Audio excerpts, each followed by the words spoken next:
Bonjour mesdames et messieurs, et bienvenue à cette édition d'information sur Camer TV Info, la chaîne d'analyse de l'actu au Cameroun. Ne rien taire pour plaire, ne rien dire pour nuire est notre credo. Voici pour commencer le titre de cette édition. Cette vidéo intitulée Célestin Jamin ou le mal camerounais est réalisée à partir d'un post sur Facebook de Boris Berthold.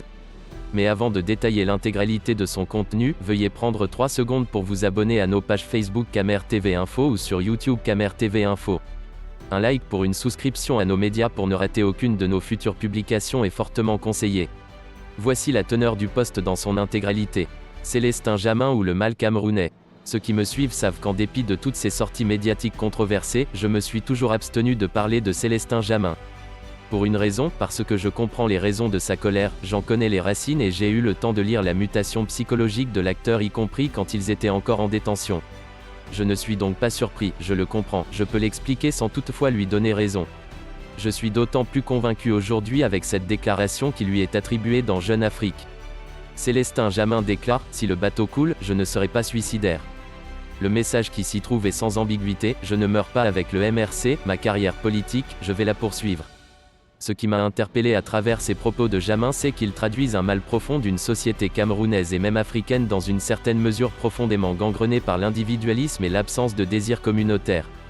Tout le monde se bat d'abord pour soi. Réussir à tout prix et à tous les prix.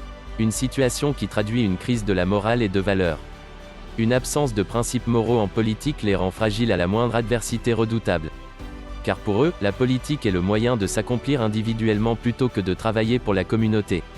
Mais, le point essentiel à relever, est l'absence de désir sacrificiel. Se suicider pour sauver l'humanité ou sa communauté. Cette vision du monde, cette ambition pour le Cameroun a presque disparu.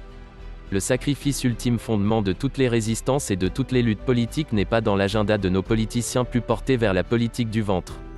Ils ont oublié que si aujourd'hui ils peuvent vivre un semblant de liberté, de démocratie et d'indépendance, c'est parce que Oumniobé, Ernest Ouandi, Ossanda Fana et autres ont été suicidaires. Voilà pourquoi Maurice Kamto est un problème à la fois pour l'ordre gouvernant, mais aussi pour une bonne partie de la classe politique. Il a à la fois ses valeurs et principes moraux qui guident son engagement pour la communauté, a donc pu se départir de l'individualisme obsessionnel et est doté d'un instinct sacrificiel. C'est pourquoi vous aurez les alliances les plus improbables pour le détruire. Veuillez prendre 3 secondes pour liker la vidéo et la partager. N'oubliez pas de vous abonner à la chaîne YouTube Camer TV Info. À bientôt pour de nouvelles publications.